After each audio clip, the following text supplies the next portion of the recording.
আউযুবিল্লাহি বিসমিল্লাহির রহমানির রহিম। নিশ্চয় যারা কাফের তাদেরকে সতর্ক করুন বা না করুন উভয় সমান, তারা ঈমান আনবে না। সূরা বাকারা আয়াত 6। বিসমিল্লাহির রহমানির রহিম। তারা বধির, বোবা, অন্ধ, সুতরাং তারা ফিরবে না। সূরা বাকারা আয়াত 18। বিসমিল্লাহির রহমানির রহিম।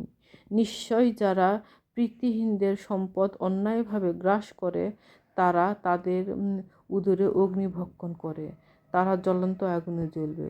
সূরা নিসা আয়াত 10। আসসালামু আলাইকুম ওয়া রাহমাতুল্লাহি ওয়া বারাকাতুহু। আমার মুসলমান ভাই বোনেরা, আল্লাহ সুবহানাহু ওয়া তাআলা এখানে কাফেরদের সম্পর্কে বলছেন যে নিশ্চয় যারা কাফের তাদেরকে সতর্ক করুন বা না করুন উভয় সমান, তারা ঈমান আনবে না। কারণ আল্লাহ সুবহানাহু ওয়া তাআলা তাদের হৃদয়ে মোহর বেঁধে দিয়েছে। তারা বধির, বোবা এবং অন্ধ। তাদের ডাকলেও সে ডাক তাদের অন্তর পর্যন্ত পৌঁছবে না এবং তারা ফিরবে না।